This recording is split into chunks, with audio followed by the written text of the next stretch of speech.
ಮೊದಲಿಗೆ ನಮ್ಮೆಲ್ಲರ ಗುರುಗಳಾದ ಡಾಕ್ಟರ್ ಬ್ರಹ್ಮಶ್ರೀ ಪಿತಾಮಹ ಸುಭಾಷ್ ಪತ್ರಿಜಿ ಅವರಿಗೂ ಸ್ವರ್ಣಮಾಲಾ ಅಮ್ಮನವರಿಗೂ ನನ್ನ ಕೋಟಿ ಕೋಟಿ ಶಿರಸಾಷ್ಟಾಂಗ ನಮಸ್ಕಾರಗಳು. ನನ್ನ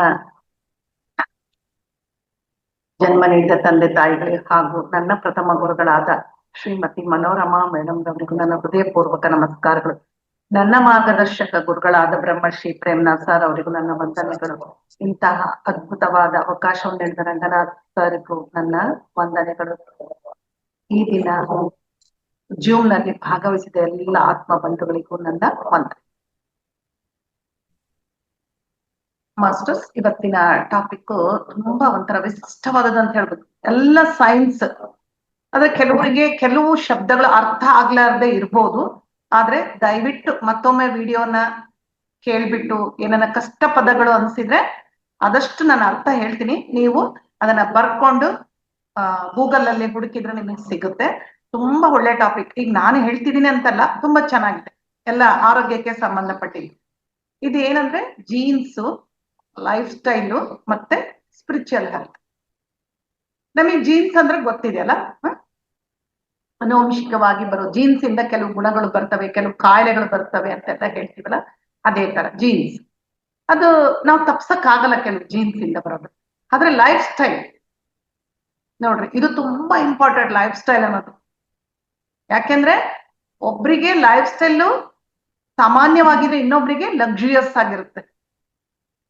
ಅವ್ರು ಏನ್ ಅನ್ಕೊಂತಾರೆ, ಬಡವರು ಮಾಮೂಲಾಗಿ ಜೀವನ ಮಾಡ್ತಾರೆ. ಅದೇ ಶ್ರೀಮಂತರು ಎಲ್ಲ ಹೊರಗಡೆ ತಿನ್ನೋದು, ಬೇಕರಿ ಐಟಮ್ಸು, ಕೊಬ್ಬಿದ ಪದಾರ್ಥಗಳು, ಆಮೇಲೆ ಲೇಟ್ ನೈಟ್ ಡಿನ್ನರ್ಸು, ಕೆಲಸ ಮಾಡ್ಲಾರ್ದೆ ಈ ತರ ಎಲ್ಲ ಆದಾಗ ಅವ್ರ ಲೈಫ್ ಸ್ಟೈಲ್ ಏನಾಗುತ್ತೆ, ಆಟೋಮೆಟಿಕ್ ಆಗಿ ಹಲವಾರು ರೋಗಗಳಿಗೆ ಕಾರಣ ಆಗುತ್ತೆ. ಈ ಎಲ್ಲದರ ಬೇಸು ನಮ್ಮ ಸ್ಪಿರಿಚುವಲ್ ಹೆಲ್ತ್. ಯಾಕೆಂದ್ರೆ ನಮ್ಮ ದೈಹಿಕ ಆರೋಗ್ಯ, ಮಾನಸಿಕ ಆರೋಗ್ಯ ಚೆನ್ನಾಗಿದ್ರೆ ನಮ್ಮ ಆಧ್ಯಾತ್ಮಿಕ ಆರೋಗ್ಯನ ತುಂಬಾ ಚೆನ್ನಾಗಿರುತ್ತೆ. ಅದೇ ಇವತ್ತಿನ ಟಾಪಿಕ್. ಓಕೆ, ನೋಡ್ರಿ, ಈ ಮಾಡ್ರನ್ ಯುಗದಲ್ಲಿ ನಮ್ಗೆಲ್ಲ ಗೊತ್ತಲ್ಲ, ಆಧುನಿಕತೆ ಬಂದ ಮೇಲೆ ಎಷ್ಟು ಸೋಮಾರಿಗಳು ಆಗಿದ್ದೇವೆ ಅಂದ್ರೆ ಅಷ್ಟು ಸೋಮಾರಿ. ಯಾಕೆಂದ್ರೆ ಎಲ್ಲಿ ನೋಡಿದ್ರು ರಿಮೋಟ್ ಕಂಟ್ರೋಲ್, ಒಂದು ಟಿವಿ ಆನ್ ಮಾಡ್ಬೇಕಂದ್ರು ಲೈಟ್ಸು, ಫ್ಯಾನು, ಕೂತಲೇ ಎಲ್ಲ. ಅಂದ್ರೆ ದೇಹಕ್ಕೆ ಬೇಕಾದ ವ್ಯಾಯಾಮ ಸಿಗ್ತಾ ಇಲ್ಲ, ದೇಹವನ್ನು ನಾವು ಬಗ್ಗಿಸ್ತಾ ಇಲ್ಲ. ಎಷ್ಟೊಂದು ಕಾಯಿಲೆಗಳು ಅನುಭವಿಸ್ತಾ ಇದೀವಲ್ಲ ನಾವು. PCOD ಅಂತೆ, ಒಬೆಸಿಟಿ ಅಂತೆ, ನಂತರ ಸಕ್ಕರೆ, BP ಕಾಮನ್. ಇವೆಲ್ಲ ಅಸಿಡಿಟಿ ಅಂತೂ ಕಾಮನ್, ಅದು ಎಲ್ಲರಿಗೂ ಗೊತ್ತು ಯಾಕೆ ಬರ್ತಿದೆ ಅಂತ, ಗ್ಯಾಸ್ಟ್ರಿಕ್. ಈ ಎಲ್ಲ ಕಾಯಿಲೆಗಳಿಗೆ ನಮ್ಮ ಲೈಫ್ ಸ್ಟೈಲೇ ಕಾರಣ.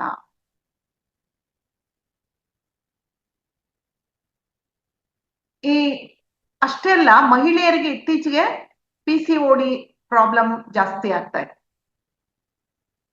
ಇವೆಲ್ಲ ಮಲ್ಟಿಫ್ಯಾಕ್ಟೋರಿಯಲ್ ಡಿಸಾರ್ಡರ್ಸ್ ಇಂದ ಬಂದಿದ್ದು. ಅಂದ್ರೆ ಒಂದು ಕಾಯಿಲೆಗೆ ಒಂದೇ ಕಾರಣವಲ್ಲದೆ ಹಲವಾರು ಕಾರಣಗಳಿರ್ತವೆ. ಇಂಥದ್ರಿಂದನೇ ಇಂಥದ್ದು ಬಂದಿದೆ ಅಂತ ಹೇಳೋಕೆ ಆಗಲ್ಲ. ಅಂದ್ರೆ ಏನಾಗಿದೆ ಅಂದ್ರೆ ನಮ್ಮ ದೇಹದಲ್ಲಿ ಆಲ್ರೆಡಿ ಏನೇನ್ ಕಾರಣ ಬೇಕೋ ರೋಗ ಬರಕ್ಕೆ. ಗನ್ ನೋಡ್ರಿ, ಈಗ ಒಂದು ಎಕ್ಸಾಂಪಲ್ ಎಷ್ಟು ಚೆನ್ನಾಗಿ ಕೊಟ್ಟಿದ್ದಾರೆ. ಅದರಲ್ಲಿ ಗನ್ ಲೋಡ್ ಆಗಿರುತ್ತೆ, ಇನ್ನೇನು ಟ್ರಿಗರ್ ಒತ್ತಿದ್ರೆ ಆಯ್ತು, ಗುಂಡು ಹೊರಗಡೆ ಹೋಗ್ಬಿಡುತ್ತೆ. ಅಂದ್ರೆ ಬದಲಾದ ನಮ್ಮ ಜೀವನ ಶೈಲಿ, ಆಹಾರ ಪದ್ಧತಿ, ಹವ್ಯಾಸಗಳು, ಇವೆಲ್ಲ ಬಂದ್ಬಿಟ್ಟು ದೇಹದಲ್ಲಿ ಗನ್ನು ಲೋಡ್ ಆಗ್ಬಿಟ್ಟಿದೆ. ಯಾವ್ದೋ ಒಂದು ಚಿಕ್ಕ ಕಾರಣ ಸಾಕು ಗನ್ನು ಬರ್ಸ್ಟ್ ಆಗ್ಬಿಡುತ್ತೆ, ಅಂದ್ರೆ ಹೊರಗಡೆ ಬಂದ್ಬಿಡುತ್ತೆ. ಗುಂಡು ಹೊರಗಡೆ ಬಂದ್ರೆ ಯಾರಿಗ್ ಶೂಟ್ ಮಾಡಿರ್ತೀವೋ ಅವರಿಗೆ ಹಾನಿ ಆಗದಂತೂ ಗ್ಯಾರಂಟಿ. ಹೀಗೆ ನಮ್ಮ ಲೈಫ್ ಸ್ಟೈಲು, ಆಹಾರ ಪದ್ಧತಿ, ಇವುಗಳಿಂದ ಅನೇಕ ರೋಗಗಳನ್ನು ನಾವೇ ತಂದ್ಕೊಳ್ತೀವಿ. ಈಗ ಕೆಲವರಿಗೆ ಸ್ವಲ್ಪ ಹೆಲ್ತ್ ಕಾನ್ಶಿಯಸ್ ಬಂದಿದೆ, ವಾಕ್ ಮಾಡ್ತಾರೆ, ಎಕ್ಸರ್ಸೈಸ್ ಮಾಡ್ತಾರೆ, ಲಿಮಿಟ್ ಫುಡ್ ತಿಂತಾರೆ, ಆಯಿಲ್ ಸ್ವೀಟ್ ಎಲ್ಲ ಬಿಡ್ತಾರೆ. ಆದ್ರೆ ಅದು ಕೇವಲ ಕೆಲವೇ %. ಇನ್ನು ಕೆಲವ್ರು ಕೇಳ್ರಿ, ತಿನ್ಬೇಡ ಅಂದ್ರೆ, ಏನ್ರಿ ಹಿಂಗ್ ಹೇಳ್ತೀರಾ ನೀವು? ಹುಟ್ಟಿರೋದು ಎದಕ್ರಿ? ಚೆನ್ನಾಗಿ ತಿಂದು ಮಜಾ ಮಾಡಿ ಹೋಗ್ಬಿಡ್ಬೇಕು. ಅದು ಬಿಟ್ಟು ಅದು ಬೇಡ ಇದು ಬೇಡ ಅಂತ ಆ ಸೊಪ್ಪು ಅದು ತರಕಾರಿ ಹಸಿ ತರಕಾರಿ ನಾವೇನ್ ಪ್ರಾಣಿಗಳೇನ್ರಿ ಅಂತ ಆಯ್ತು ಅಂತ ಹೇಳ್ಬಿಟ್ಟು ಅಂತವ್ರಿಗೆ ಏನ್ ಮೂರ್ಖರಿಗೆ ಏನ್ ಮಾತಾಡಕ್ ಆಗಲ್ಲ. ಹೌದು, ಒಂದೇ ಸಲ ಹೋದ್ರೆ ಏನ್ ಪರವಲ್ಲ, ರೋಗಗಳಿಂದ ನರಳಿ ನರಳಿ ಹಾಸಿಗೆ ಮೇಲೆ ಮಲ್ಕೊಂಡ್ರೆ ಹಾಸ್ಪಿಟ್ಲಿಗೆ ಅಡ್ಮಿಟ್ ಮಾಡಿದ್ರೆ ಅವಾಗ ಯಾರು ಬರ್ತಾರೆ ನಮ್ಮ ಸಹಾಯಕ್ಕೆ? ಯಾರು ಬರಲ್ಲ. ಇದು ಎಷ್ಟು ಅಮೂಲ್ಯವಾದದ್ದು ಗೊತ್ತಾ ಈ ಜೀವನ, ಈ ದೇಹ. ಆದ್ರೆ ನಾವೇನ್ ಮಾಡ್ತಾ ಇದ್ವಿ, ಅದನ್ನ ಹಾಳು ಮಾಡ್ಕೊಳ್ತಾ ಇದ್ವಿ.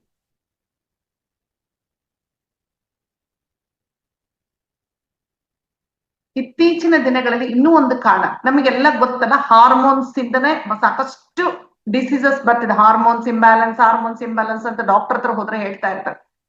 ತುಂಬಾ ಬದಲಾವಣೆ ಆಗ್ತಾ ಇದೆ. ಈ ವೇರಿಯೇಷನ್ ಇಂದ ಏನಾಗುತ್ತೆ, ಎಷ್ಟೋ ಪ್ರಾಬ್ಲಮ್ಸ್ ಬರ್ತವೆ. ಒಬೆಸಿಟಿ, ತುಂಬಾ ಒಬೆಸಿಟಿ ಅಂದ್ರೆ ಅತಿಯಾದ ತೂಕ, ಏಜ್ಗಿಂತ ಜಾಸ್ತಿ ತೂಕ ಇರೋದು. ನಾವು ನಮ್ಮ ಕೆಲಸಕ್ಕಿಂತ ಜಾಸ್ತಿ ಆಹಾರ ಸೇವನೆ ಮಾಡ್ತಾ ಇದೀವಿ. ಇದೇನ್ ಮಾಡುತ್ತೆ, ಒಬೆಸಿಟಿ ಕ್ರಿಯೇಟ್ ಮಾಡುತ್ತೆ. ಹಾಗೆ IT ಜಾಬ್ ಎಲ್ಲರಿಗೂ ಗೊತ್ತಲ್ಲ, ಇಂಜಿನಿಯರ್ಸ್ IT ಜಾಬ್ ಕೂತ್ಕೊಂಡಲ್ಲೇ ಇರ್ತಾರೆ. 10 ತಾಸು 12 ತಾಸು 15 ತಾಸು ಕೂತ್ಕೊಂಡಲ್ಲೇ ಎಲ್ಲ ಬರುತ್ತೆ. ಟಿಫನು ಕಾಫಿ ಎಲ್ಲಿ ಹೋಗೋದು ಬೇಕಿಲ್ಲ ಅವರಿಗೆ. ದೇಹಕ್ಕೆ ಮೂಮೆಂಟೇ ಇರೋದಿಲ್ಲ. ಇದ್ರಿಂದನೂ ಒಬೆಸಿಟಿ ಬರುತ್ತೆ. ಈ ಒಬೆಸಿಟಿ ಬಂದ್ರೆ ಏನಾಗುತ್ತಂದ್ರೆ ಹಾರ್ಮೋನ್ಸ್ ಇಂಬ್ಯಾಲೆನ್ಸ್ ಆಗುತ್ತೆ.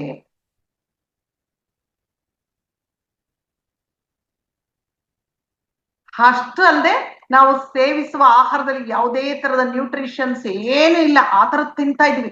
ನೋಡ್ರಿ, ಕರ್ದ ಪದಾರ್ಥ ತಗೊಳ್ರಿ ನೀವು, ಅದರಲ್ಲಿ ಏನಿದೆ ಶಕ್ತಿ? ಏನು ಬರಲ್ಲ.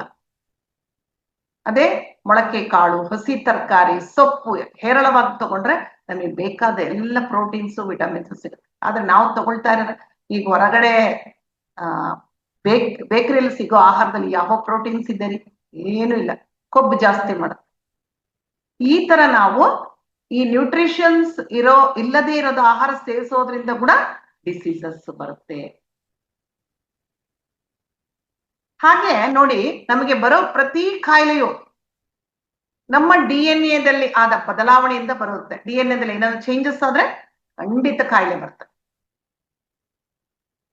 ಈ ಬದಲಾವಣೆಯಿಂದ ದೇಹದಲ್ಲಿನ ಆರ್ಗನ್ ಸಹ ಡ್ಯಾಮೇಜ್ ಆಗ್ತವೆ. ಇದರಲ್ಲಿ ಕೆಲವೊಂದನ್ನು ಸರಿ ಮಾಡ್ಬೋದು, ಎಲ್ಲವನ್ನು ಸರಿ ಮಾಡಕ್ಕಾಗಲ್ಲ. ಮ್ಯೂಸಿಕ್ ಧ್ಯಾನದಿಂದ DNA ಬದಲಾಯಿಸಲು ಸಾಧ್ಯನೇ ಇಲ್ಲ. ಆದ್ರೆ ಅದನ್ನು ಆಕ್ಟಿವೇಟ್ ಮಾಡ್ಬೋದು, ಚುರುಕುಗೊಳಿಸ್ಬೋದು. ನಮ್ಗೆಲ್ಲ ಗೊತ್ತಲ್ಲ, ಧ್ಯಾನದಿಂದ ಅಸಾಧ್ಯ ಅನ್ನೋ ಮಾತೇ ಇಲ್ಲ. ಆದ್ರೂ ನಾವೇನ್ ಮಾಡ್ತೀವಿ, ಬೇರೆ ಬೇರೆ ಬೇರೆ ಕಡೆ ವಾಲ್ತಾ ಇರ್ತೀವಿ. ಯಾಕೆಂದ್ರೆ ನಾವು ಅಷ್ಟೊಂದು ಮಾಡ್ತಾ ಇಲ್ಲ. 1 ಅವರ್ ಮಾಡ್ಬಿಟ್ಟೆ ನಾನು ಧ್ಯಾನ ಸಾಕಪ್ಪ ಇವತ್ತು. ಆದ್ರೆ ನಮ್ಗೆ ಎಷ್ಟು ಮಾಡ್ಬೇಕು ಅಂತ ನಮಗೆ ಗೊತ್ತಿಲ್ಲ. ಅದಕ್ಕೆ ಗುರುಗಳು ಯಾವಾಗ್ಲೂ ಹೇಳ್ತಾರೆ, ನೀನ್ ಪಾಪ ಇಷ್ಟು ಮಾಡ್ಬಿಟ್ಟು ಧ್ಯಾನ ಇಷ್ಟು ಮಾಡ್ತೀಯ ನೀನು ಅಂತ ಹೇಳ್ತಾ ಇರ್ತಾರೆ. ಇತ್ತೀಚೆಗೆ ಜಪಾನ್ನಲ್ಲಿ ಜನರು ವಾರಕ್ಕೆ 1 ಸಲ ಕಾಡಿನಲ್ಲಿ ಅಥವಾ ನೇಚರ್ನಲ್ಲಿ ಬರೀ ಕಾಲಲ್ಲಿ ವಾಕ್ ಮಾಡ್ತಾರೆ, ಓಡಾಡ್ತಾರೆ, ವಾಕಿಂಗ್. ಇದು ತುಂಬಾ ಏನಾದ್ರೂ ನಾವು ನಡಿಬೇಕಾದ್ರೆ ಭೂಮಿ ತಾಯಿ ಮೇಲೆ ಸ್ಲಿಪ್ಪರ್ಸ್ ವಿತೌಟ್ ಚಪ್ಪಲಿಗಳನ್ನು ಹಾಕಿಕೊಂಡು ನಡಿಬೇಕು. ಹುಲ್ಲಾಗಿರ್ಬೋದು, ಮರಳಾಗಿರ್ಬೋದು, ಕಲ್ಲುಗಳಾಗಿರ್ಬೋದು. ಯಾಕೆಂದ್ರೆ ಆ ನಡೆಯುವಾಗ ಆ ಭೂಮಿಗೂ ನಮ್ಮ ಕಾಲಿಗೂ ಕನೆಕ್ಷನ್ ಸಿಕ್ಕು ಎಷ್ಟೋ ಎನರ್ಜಿ ಬರುತ್ತೆ ನಮಗೆ. ಹೀಗೆ ಜಪಾನ್ ದೇಶದಲ್ಲಿ ಹೋಗ್ತಾ ಇದ್ರು ಅವರು, ವಾರಕ್ಕೆ 1 ಸಲ ನೇಚರಲ್ಲಿ ವಾಕ್ ಮಾಡ್ಬಿಟ್ಟು ಎಷ್ಟೋ ಸಮಯ ಕಳೆದು ಬರ್ತಿದ್ರು. ಇದ್ರಿಂದ ಏನಾಗುತ್ತೆ, ಇಷ್ಟೊಂದು ನಮ್ಮ ದೇಹದಲ್ಲಿರೋ ವಿಷಕಾರಕ ಅಂಶಗಳು ಹೊರಗಡೆ ಹೋಗುತ್ತವೆ. ಈಗ ನೋಡ್ರಿ, ಕಟ್ಟಡಕ್ಕೆ ಒಂದು ಬೇಸ್ಮೆಂಟ್ ಅಂತ ಮಾಡ್ತಾರೆ. ಯಾಕೆ? ಚೆನ್ನಾಗಿರ್ಬೇಕಪ್ಪ ಇದು ಬೇಸ್ಮೆಂಟ್ ಅಂತೇಳಿ. ಅದರ ಮೇಲೆ ಏನೇ ಕಟ್ಟಿದ್ರು, ಮನೆ ಕಟ್ಟಿದ್ರು ತುಂಬಾ ಭದ್ರವಾಗಿರುತ್ತದೆ. ಅದೇ ತರ ನಾವು ಬರೀ ಕಾಲಲ್ಲಿ ನಡೆದಾಗ ನಮ್ಮ ದೇಹಕ್ಕೆ ಗ್ರೌಂಡಿಂಗ್ ಆಗುತ್ತೆ. ಅಷ್ಟೇ ಅಲ್ಲ, ನಮ್ಮ ಬಾಡಿ ಸಹ ತುಂಬಾ ಸೇಫ್ ಆಗಿರುತ್ತೆ. ಈಗ ಗ್ರೌಂಡಿಂಗ್ ಆಗ್ಬೇಕು, ಹೌದು ನಾವು ನಡೀತೀವಿ ಬರೇ ಕಾಲಲ್ಲಿ ಅಂದ್ರೆ ಡಾಂಬರ್ ರಸ್ತೆ ಮೇಲೆ ನಡೆಯೋದಲ್ಲ, ಬರೀ ಕಲ್ಲು ಮಣ್ಣು ಹುಲ್ಲಿನ ಮೇಲೆ ನಡಿಬೇಕು. ಅದಕ್ಕೆ ಯಾವಾಗ್ಲೂ ನಾವು ನೇಚರ್ ಜೊತೆ ಇರಬೇಕು, ಹೆಚ್ಚು ಸಮಯನೇ ಪ್ರಕೃತಿ ಜೊತೆ ಕಳಿಬೇಕು. ಈ ಗ್ರೌಂಡಿಂಗ್ ಆಗೋದಷ್ಟೇ ಇಲ್ಲ, ಡಿಟಾಕ್ಸಿಫಿಕೇಶನ್ ಸಹ ಆಗುತ್ತೆ. ನಮ್ಮ ದೇಹ ಹೆಚ್ಚು ಚುರುಕುಗೊಳ್ಳುತ್ತೆ, ಬೇಡವಾದ ವಸ್ತುಗಳೆಲ್ಲ ಆಚೆ ಹೋಗುತ್ತವೆ. ಹಾಗೆ ಮರವನ್ನು ಸಹ ನಾವು ನಮಗೆಲ್ಲ ಕೇಳ್ತಾ ಇದೀವಲ್ಲ, ನಾವು ಮರಗಳ ಜೊತೆ ಮಾತಾಡಿ ಅಪ್ಕೊಳ್ರಿ, ಮೆಸೇಜ್ ಕೊಡ್ತೇವೆ.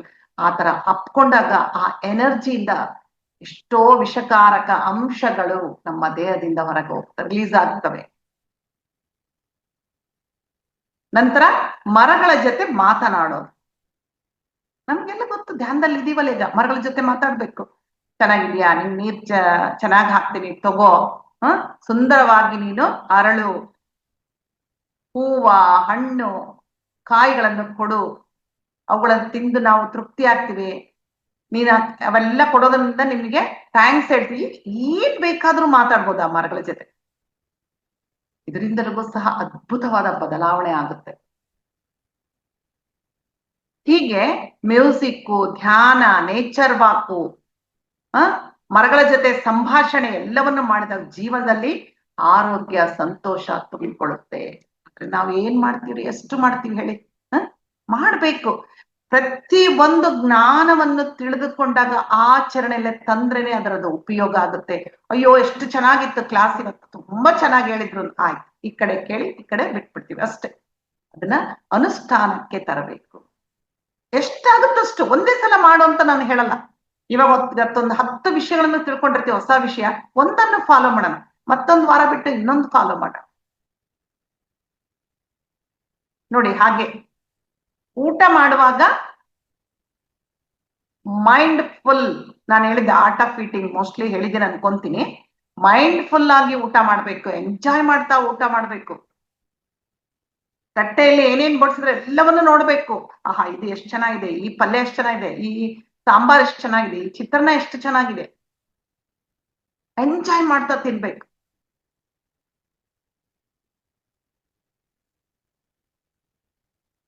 ಹೀಗೆ ಮಾಡೋದ್ರಿಂದ ಏನಾಗುತ್ತೆ, ನಮ್ಮಲ್ಲಿ ಡೈಜೆಸ್ಟಿವ್ ಜ್ಯೂಸಸ್, ಯಾಕೆಂದ್ರೆ ಆ ರಿಯಾಕ್ಷನ್ ಜ್ಯೂಸಸ್ ಕ್ರಿಯೇಟ್ ಆಗಿ, ಅಂದ್ರೆ ಒಂದು ಜೀರ್ಣ ವ್ಯವಸ್ಥೆಗೆ ಅನುಕೂಲವಾಗುವಂತ ಒಂದು ಜ್ಯೂಸ್ ಅಂದ್ರೆ ರಸಗಳು ಉತ್ಪತ್ತಿಯಾಗಿ ಅವು ನಮ್ಮ ದೇಹಕ್ಕೆ ಅದ್ಭುತವಾದ ಶಕ್ತಿಯನ್ನು ಕೊಡ್ತವೆ. ನೋಡ್ರಿ, ಈಗ ಆ ತರ ಊಟ ಮಾಡ್ತೀವ ನಾವು. ಯಾರನ್ನಾದ್ರೂ ಕೇಳ್ರಿ ಬೇಕಾರೆ, ಏನ್ ಟಿಫನ್ ಮಾಡಿದ್ರು, ಏನ್ ಟಿಫನ್ ಮಾಡಿದ್ರಪ್ಪ ಇವತ್ತು, ಏನೋ ಮಾಡಿದ್ರಿ, ನೆನಪಾಗ್ತಾ ಇಲ್ಲ ನೋಡಿ. ಅಂದ್ರೆ ನಾವು ತಿನ್ನುವಾಗ ಗಮನ ನಮಗೆ ಆಹಾರದ ಮೇಲೆ ಇಲ್ಲ.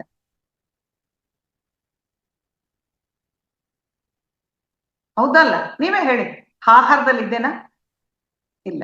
ಫೋನ್ ಮಾಡ್ಕೊಂತ, ಬಿಸ್ನೆಸ್ ಮಾತಾಡ್ಕೊಂತ ಊಟ ಮಾಡೋದು, ಯಾರ ಜೊತೆಗೂ ಮಾತಾಡ್ಕೊಂತ ಊಟ ಮಾಡೋದು, ಟಿವಿ ನೋಡ್ತಾ ಊಟ ಮಾಡೋದಿಲ್ಲ, ಇನ್ನೊಬ್ರನ್ನ ಬೈತಾ ಊಟ ಮಾಡೋದು. ಹೀಗಾದ್ರೆ ಆಹಾರ ಸರಿಯಾಗಿ ಜೀರ್ಣ ಆಗೋಲ್ಲ, ನಮಗೆ ಬೇಕಾದ ಶಕ್ತಿ ಬರೋದಿಲ್ಲ. ಹಾಗೆ ಜೀನ್ಸ್ ನಲ್ಲಿ ಇನ್ನೂ ಒಂದು ವಿಧ ಇದೆ, ಅದು ಒಂಥರ ಎಪಿಜೆನೆಟಿಕ್ ಜೀನ್ಸ್ ಅಂತ ಕರಿತೀವಿ. ಇದು ಯಾವಾಗ ಆಕ್ಟಿವೇಟ್ ಆಗುತ್ತೆ? ಮಗು ತಾಯಿಯ ಗರ್ಭದಲ್ಲಿದ್ದಾಗಲೇ ಆಕ್ಟಿವೇಟ್ ಆಗುತ್ತೆ. ಅದಕ್ಕೆ ಪ್ರೆಗ್ನೆಂಟ್ ವುಮನ್ಸ್ ಗರ್ಭ ಸಂಸ್ಕಾರ ಅಂತ ಮಾಡ್ತಾರೆ ಅಲ್ಲ. ಈಗಂತೂ ನಾವೆಲ್ಲ ಕೇಳ್ತಾ ಇದೀವಿ, ಪ್ರೆಗ್ನೆಂಟ್ ಇದ್ದಾಗ ಧ್ಯಾನ ಮಾಡೋದು, ಒಳ್ಳೆ ಸಂಗೀತ ಕೇಳೋದು, ಒಳ್ಳೆ ಬುಕ್ಸ್ ಓಡೋದು, ನೇಚರ್ ನಲ್ಲಿ ವಾಕ್ ಮಾಡೋದು, ಈ ತರ ಎಲ್ಲ ಕೇಳ್ತಾರೆ.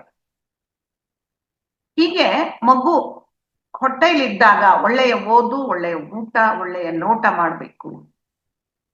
ಹೀಗಾದಾಗ ತಾಯಿ ಮತ್ತು ಮಗುವಿನ ನಡುವೆ ಒಳ್ಳೆಯ ಕೊಂಡಿ ಏರ್ಪಾಡಾಗುತ್ತೆ. ಇದಕ್ಕೆ ಭಕ್ತ ಪ್ರಹ್ಲಾದನ ಉದಾಹರಣೆ ಕೊಡ್ಬೋದು ಅಲ್ಲ, ನಿಜವಾಗ್ಲು.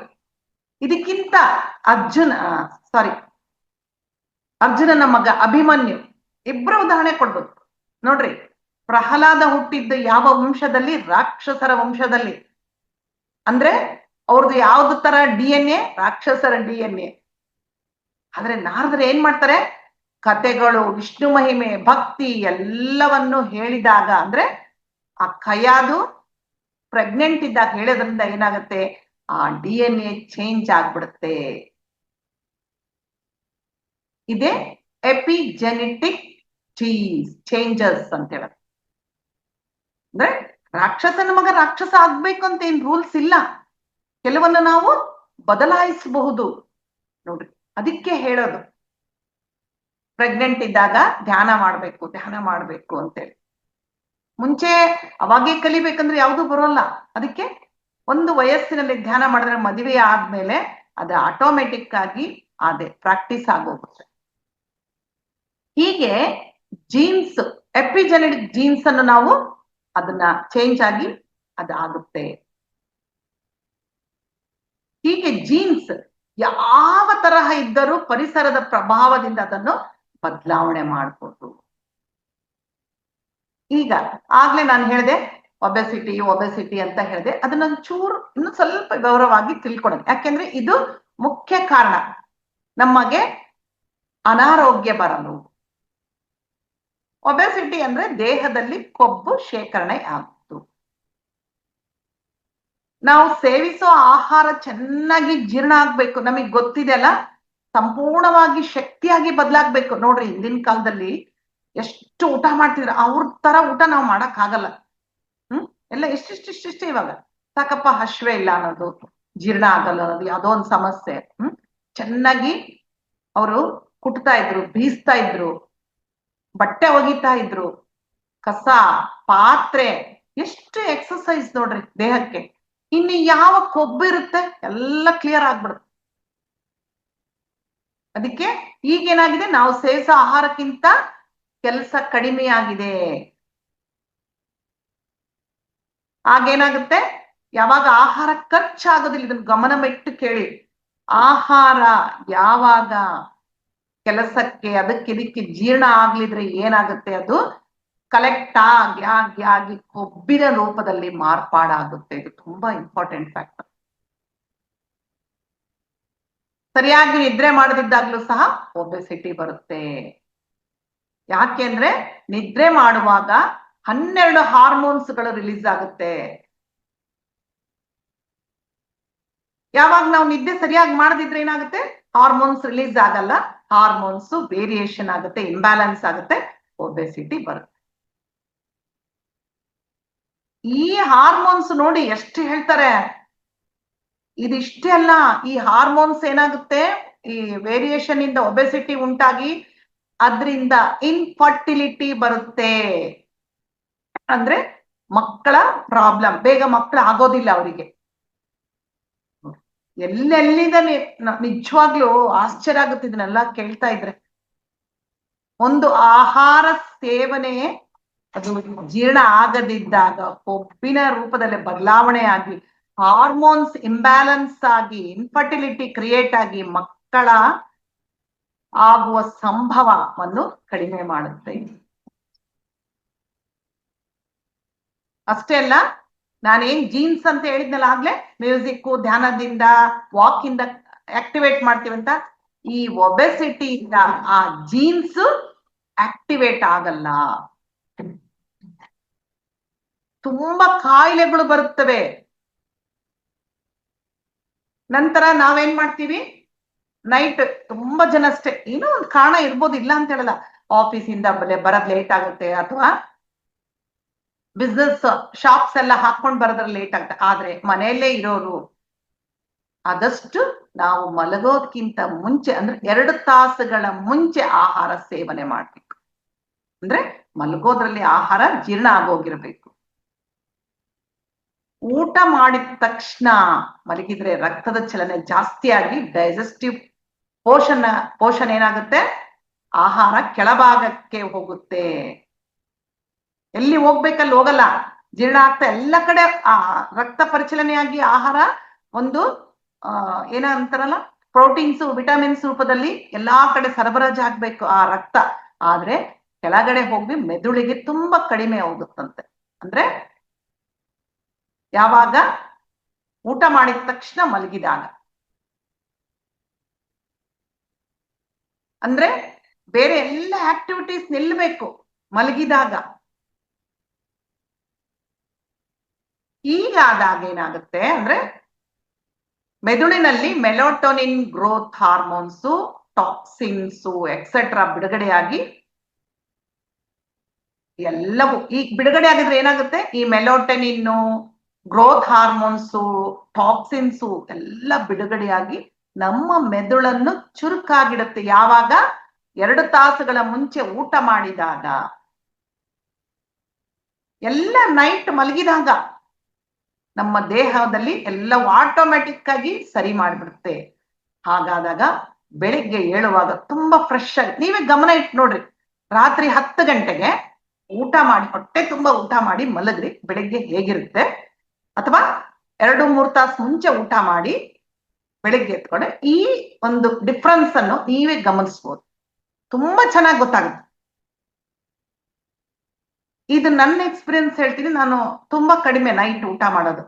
ಏನಾದ್ರೂ ಸ್ವಲ್ಪ ತಗೊಂತಿದ್ರೆ ಅಂದ್ರೆ ಹಣ್ಣಿದ್ರೆ ಹಣ್ಣು ಓಕೆ. ಅಕಸ್ಮಾತ್ ನಾನು ಎಲ್ಲಾದ್ರೂ ಹೊರಗಡೆ ಹೋದಾಗ, ಇಲ್ಲ ಊರಿಗೆ ಹೋಗ್ಬೇಕಂದಾಗ ಸ್ವಲ್ಪ ರಾತ್ರಿ ಏನಾದ್ರು ಸ್ವಲ್ಪ ಹೊಟ್ಟೆ ತುಂಬಲ್ಲ ತಿಂದ್ರೆ ಏನಾಗುತ್ತೆ, ನನಗೆ ಬೆಳಿಗ್ಗೆ ಎಚ್ಚರನೇ ಆಗಲ್ಲ. ನಾನೇನಾದ್ರೂ ರಾತ್ರಿ ತಗೊಳ್ಳಿಲ್ಲ ಅಂದ್ರೆ ಕರೆಕ್ಟಾಗಿ 4 ಗಂಟೆಗೆ ಎಚ್ಚರ ಆಗುತ್ತೆ. ಅಲಾರಾಮು ಬೇಕಿಲ್ಲ ನನಗೆ. ಎಲ್ಲರಿಗೂ ಆಗುತ್ತೆ ಇದು, ನನಗೊಬ್ಳಿಗೆ ಅಲ್ಲ. ತುಂಬಾ ಆಕ್ಟಿವ್ ಆಗಿರ್ತೀವಿ ರಾತ್ರಿ ತಗೊಳ್ಳಿಲ್ಲ, ಕಷ್ಟ ಒಪ್ಕೊಂತೀನಿ. ತುಂಬಾ ಉಪವಾಸ ಇರ್ಬೇಕಂದ್ರೆ ಒಂದೊತ್ತು ತುಂಬಾ ಕಷ್ಟ. ಆದ್ರೆ ಅದಕ್ಕೆ ಏನ್ ಮಾಡ್ಬೇಕು, 2 ತಾಸು 3 ತಾಸು ಮುಂಚೆ ನಮ್ಮ ಊಟ ಎಲ್ಲ ಮುಗಿಸ್ಬಿಡ್ಬೇಕು. ನೋಡ್ರಿ, ಒಳಗಡೆ ನಾವು ಮಲಗಿಕೊಂಡಾಗ ಎಷ್ಟು ಮಾಡುತ್ತೆ ನಮ್ಮ ದೇಹದಲ್ಲಿ ನೋಡೋದಕ್ಕೊಂದು ಕ್ಷಣ ವಿಶ್ರಾಂತಿ ಇಲ್ಲ. ನನ್ನ ದೇಹದ ಅಂಗಗಳಿಗೆ ಏನೇನ್ ಮಾಡ್ಬೇಕು, ಮಿಷಿನ್ ಒಂದು ಫ್ಯಾಕ್ಟ್ರಿ ತರ ಕೆಲಸ ಮಾಡ್ತಾ ಇರುತ್ತೆ. ಆರಾಮಾಗಿ ಮಲ್ಕೊಂಡಿರ್ತೀವಿ ನಾವು. ಆ ದೇಹದ ಒಳಗಡೆ ಮಾಡೋಷ್ಟು ಕೆಲ್ಸನೂ ನಾವು ಮಾಡ್ತಾ ಇಲ್ಲ ಅಂದ್ರೆ ನೀವು ಊಹೆ ಮಾಡ್ಕೊಳ್ಳಿ. ಇನ್ನ ಹೇಳ್ತಾರೆ ಯೂನಿವರ್ಸ್ ಅಂದ್ರೆ ಎಲ್ಲ ಇದೆಲ್ಲ, ಆ ಯೂನಿವರ್ಸ್ ನಲ್ಲಿ ಏನೇನಿದೆ ಎಲ್ಲವೂ ನಮ್ಮ ದೇಹದೊಳಗೆ ಇದೆ. ಅದಕ್ಕೆ ಧ್ಯಾನ ಮಾಡುವಾಗ ಉಸಿರನ್ನು ಗಮನಿಸ್ತಾ ಎಲ್ಲವನ್ನು ಗಮನಿಸ್ತೇವೆ, ಮತ್ತೆ ಅರ್ಥ ಮಾಡ್ಕೊಳ್ತೇವೆ. ಇಷ್ಟು ದಿವಸ ನಾವು ಒಳಗಡೆ ಏನಾದ್ರೂ ಅರ್ಥ ಮಾಡ್ಕೊಂಡಿದ್ವಾ, ಒಳಗಡೆ ಏನಾಗ್ತಾ ಇದೆ, ಉಸಿರು ನಿಧಾನವಾಗಿ ಆಡ್ತಾ ಇದೀಯಾ, ನಾವ್ ಹೇಗಿದ್ದೀವಿ, ಏನ್ ಮಾಡ್ತಾ ಇದೀವಿ, ರಾಗದ್ವೇಷಗಳಿದೆನಾ ಇನ್ನು ಅಂತ ಎಷ್ಟೊಂದು ಅಬ್ಸರ್ವ್ ಮಾಡ್ತಾ ಇದೀವಿ ಈಗಲ್ಲ. ಯಾವಾಗ ಒಳಗಡೆ ನಾವು ಅರ್ಥ ಮಾಡ್ಕೊಳ್ತೀವೋ ಹೊರಗಡೆ ಎಲ್ಲವೂ ಕ್ಲಿಯರ್ ಆಗಿ ಅರ್ಥ ಆಗುತ್ತೆ ನಮಗೆ.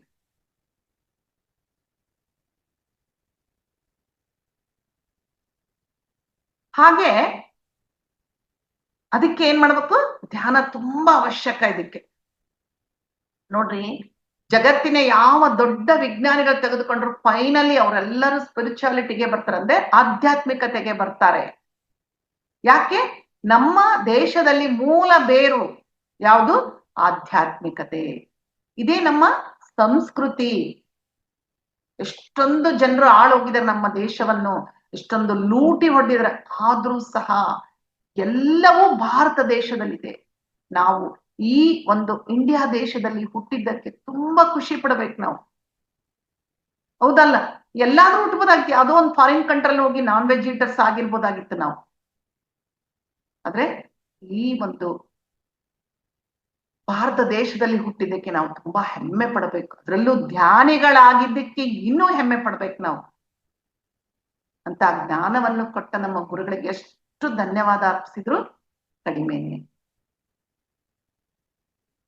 WHO ಅಂತ ಇದೆ, ನೀವೆಲ್ಲ ಸುಮಾರು ಜನ ಕೇಳಿರ್ಬೋದು, ವರ್ಲ್ಡ್ ಹೆಲ್ತ್ ಆರ್ಗನೈಸೇಷನ್ ಅಂತ, ಆರೋಗ್ಯಕ್ಕೆ ಸಂಬಂಧಪಟ್ಟ ಒಂದು ಆರ್ಗನೈಸೇಷನ್ ಅದು. ಅವರು ರೀಸೆಂಟ್ ಆಗಿ ಏನ್ ಮಾಡಿದರೆ, ಅವರು ಹೆಲ್ತ್ ಲಿಸ್ಟ್ ಅಲ್ಲಿ, ಲಿಸ್ಟ್ ಇರುತ್ತಲ್ಲ ಹೆಲ್ತ್ ಲಿಸ್ಟ್, ಹೇಗಿರ್ಬೇಕು, ಏನೇನ್ ತಗೋಬೇಕು, ಏನ್ ಮಾಡ್ಬೇಕು ಅಂತ ಎಲ್ಲ ಇರ್ತಾರೆ, ಅದರಲ್ಲಿ ಸ್ಪಿರಿಚುವಲ್ ಹೆಲ್ತ್ ಅನ್ನೋದನ್ನ ಆಡ್ ಮಾಡಿದ್ದಾರೆ.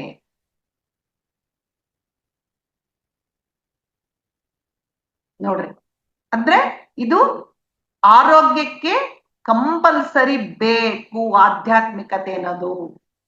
ಆಧ್ಯಾತ್ಮಿಕತೆ ಅಂದ್ರೆ ಎಲ್ಲ ಬರುತ್ತೆ, ಅಂದ್ರೆ ಜನರಲ್ ಆಗಿ. ಆದ್ರೆ ನಾವು ತಗೊಳ್ಳೋದೇನು, ಧ್ಯಾನ ಒಂದೇ. ಪೂಜೆ, ಜಪ, ಹೋಮ, ಹವನ, ಧ್ಯಾನ ನಾಮಸ್ಮರಣೆ ಎಲ್ಲ ಬರುತ್ತೆ. ಪುಸ್ತಕ ಓದೋದು, ಒಳ್ಳೊಳ್ಳೆ ಪುಸ್ತಕ ಓದೋದು, ಈ ತರ. ಅದಕ್ಕೆ ಬರೇ ದೈಹಿಕ ಆರೋಗ್ಯ, ಮಾನಸಿಕ ಆರೋಗ್ಯ, ಸಾಮಾಜಿಕ ಆರೋಗ್ಯ ಇದ್ರಷ್ಟೇ ಸಾಲದು, ಜೊತೆಗೆ ಆಧ್ಯಾತ್ಮಿಕ ಆರೋಗ್ಯ ಇರ್ಲೇಬೇಕು. ಹಿಂಗ್ ನೋಡ್ರಿ, ದೈಹಿಕ ಆರೋಗ್ಯ, ಮಾನಸಿಕ ಆರೋಗ್ಯನೂ ಬೇಕು, ಸಾಮಾಜಿಕ ಆರೋಗ್ಯ ಅಂದ್ರೆ ಏನು, ಸೊಸೈಟಿಯಲ್ಲಿ ನಾವು ಚೆನ್ನಾಗಿರ್ಬೇಕು, ಎಲ್ಲರ ಜೊತೆ ನಮ್ಮ ರಿಲೇಶನ್ಶಿಪ್ ಚೆನ್ನಾಗಿರ್ಬೇಕು, ಇವು 3 ಆರೋಗ್ಯ ಬೇಕು. ಜೊತೆಗೆ ಆಧ್ಯಾತ್ಮಿಕ ಆರೋಗ್ಯನೂ ಬೇಕು. ಒಂದು ಪಕ್ಷ ನಮಗೆ ಯಾವ ಇಲ್ಲಪ್ಪ, ನಾವು ಧ್ಯಾನ ಮಾಡ್ತಾ ಇದೀವಿ ಅಷ್ಟೇ, ಆಧ್ಯಾತ್ಮಿಕ ಆರೋಗ್ಯ ಚೆನ್ನಾಗಿದೆ ಅಂದ್ರೆ ಈ 3 ಆರೋಗ್ಯಗಳು ನಮ್ಮ ಜೊತೆ ಇರುತ್ತವೆ. ನೋಡ್ರಿ, ಧ್ಯಾನಿಗಳನ್ನ ತಗೊಳ್ರಿ, ಹೆಲ್ತ್ ಎಷ್ಟು ಚೆನ್ನಾಗಿರುತ್ತೆ ಅವ್ರದ್ದು, ಮನಸ್ಸು ಎಷ್ಟು ಚೆನ್ನಾಗಿರುತ್ತೆ, ಮತ್ತೆ ಎಲ್ಲರ ಜೊತೆ ಹೇಗೆ ಒಂದು ಸ್ನೇಹ ಸಂಬಂಧವನ್ನು ಇಟ್ಕೊಂಡಿರ್ತಾರೆ ಎಲ್ಲರೂ. ಯಾಕೆ ಅದನ್ನೆಲ್ಲ ನಾವು ಕೇಳ್ತಾ ಇದ್ದೀವಿ? ಯಾಕೆ ಇಷ್ಟೆಲ್ಲ ಸತ್ಸಂಗಗಳಿದೆ? ನಮಗೋಸ್ಕರನೇ. ಕೇಳಿ, ಯಾವುದೋ ಒಂದು ಕೇಳಿ ಯಾರಿಗೋ ಒಂದು ಲಾಭ ಆಗ್ಲಿ. ಅದಕ್ಕೆ ಅಂತಾರಲ್ಲ, ಒಂದು ಕಪ್ಪು ಬಟ್ಟೆ ಇದ್ರೆ ಅಗಸ ಒಗಿತಾ, ಅಂದ್ರೆ ಬಿಳಿ ಬಟ್ಟೆ ಕರ್ಗಾಗಿದ್ರೆ ಒಗಿತಾ ಒಗಿತಾ ಒಗಿತಾ ಅದು ಬಿಳಿ ಆಗಿ ಟರ್ನ್ ಆಗುತ್ತಂತೆ. ಅದೇ ತರ ನಾವು ಒಳ್ಳೆ ವಿಚಾರ ಕೇಳ್ತಾ ಕೇಳ್ತಾ ನಮ್ಮ ಮನಸ್ಸಿನಲ್ಲಿರುವ ಮಾಲಿನ್ಯ ತೊಲಗಿ ಹೋಗುತ್ತೆ. ಅದು ಇಂಪಾರ್ಟೆಂಟ್, ಸತ್ಸಂಗದ ಒಂದು ಇಂಪಾರ್ಟೆನ್ಸ್. ಸರಿ, ಸ್ಪಿರಿಚುಯಾಲಿಟಿ ಅಂದ್ರೆ ಆಧ್ಯಾತ್ಮಿಕತೆ ಅಂದ್ರೆ ಏನು? ಆಧ್ಯಾತ್ಮಿಕತೆ ಅಂದ್ರೆ ಏನೋ ದೊಡ್ಡ ಸಾಧನೆ ಮಾಡೋದಲ್ಲ, ನಿನ್ನನ್ನು ನೀನು ಅರ್ಥ ಮಾಡಿಕೊಳ್ಳೋದಷ್ಟೇ, ಅಷ್ಟೇ ಇರೋದು. ಎಷ್ಟು ಸರಳ ಅಲ್ಲ?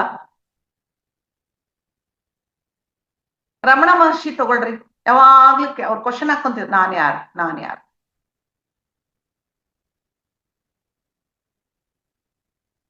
ಹಾಗೆ ಈ ಆಧ್ಯಾತ್ಮಿಕತೆಯಿಂದ ಎಷ್ಟೋ ಜನರು ಮಹಾತ್ಮರಾಗಿದ್ದಾರೆ. ಯಾರ್ಯಾರು? ಎಕ್ಸಾಂಪಲ್ ಬುದ್ಧ. ಬುದ್ಧ ಹೇಗಿದ್ರು? ಒಬ್ಬ ರಾಜಕುಮಾರನಾಗಿ ಜನಿಸಿದ, ಒಳ್ಳೆ ವೈಭೋಗ, ಅದನ್ನು ಎಲ್ಲ ಬಿಟ್ಟು ಹುಡುಕಿದ್ರು, ದುಃಖಕ್ಕೆ ಕಾರಣ ಹುಡುಕ್ಬೇಕಂತ ಹೊರಗಡೆ ಬಂದ್ರು, ದೊಡ್ಡ ಮಹಾತ್ಮರಾದರು. ವಾಲ್ಮೀಕಿ ಒಬ್ಬ ದರೋಡೆಕೋರ,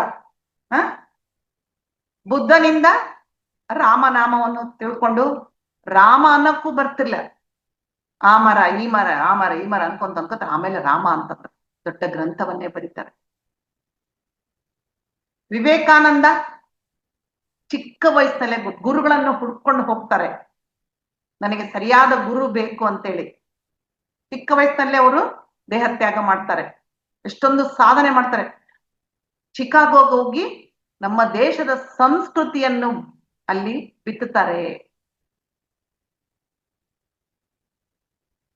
ಅರವಿಂದ್ ಅವರು ಅಷ್ಟೇ ಒಂದು ಎಷ್ಟೋ ಆಶ್ರಮಗಳನ್ನ ಕಟ್ಟಿದ್ರು. ಓಶೋ ಅವರು ಹೇಳೋ ಧ್ಯಾನ ಪದ್ಧತಿನೇ ಬೇರೆ.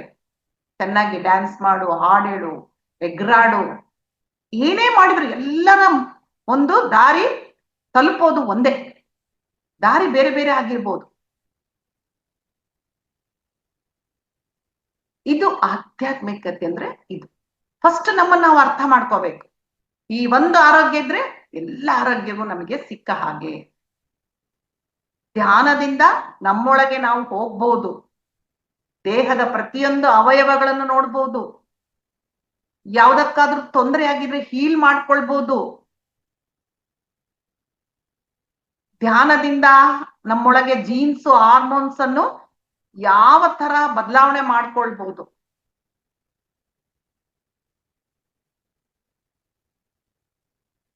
ಎಷ್ಟೊಂದು ಲಾಭ ಇದೆಲ್ಲ ನಮ್ಗೆಲ್ಲ ಗೊತ್ತಿದೆ. ಕಮ್ಯುನಿಕೇಶನ್ ವಿತ್ ಯುವರ್ ಬಾಡಿ ಅಂತ ನಾವು ಕೇಳ್ತಾ ಇದ್ವಿ ಸಬ್ಜೆಕ್ಟ್ ಅಲ್ಲ. ನಿಮ್ಮ ದೇಹದ ಭಾಗಗಳೊಂದಿಗೆ, ಕಣಗಳೊಂದಿಗೆ ಮಾತಾಡಿ ನಿಮಗೆ ಬಂದಿರೋ ಕಾಯಿಲೆಯನ್ನು ಸರಿ ಮಾಡ್ಕೊಳ್ಬಹುದು. ನಿಜ, ಇದು 100% ನಿಜ. ಕೊನೆಯಲ್ಲಿ ಅದರದ್ದು ಒಂದು ಎಕ್ಸಾಂಪಲ್ ಹೇಳ್ತೀನಿ ನೋಡಿ, ಸಮಯ ಇದ್ರೆ ಹೇಳ್ತೀನಿ, ನನ್ನ ಎಕ್ಸ್ಪೀರಿಯನ್ಸ್ ಅದು.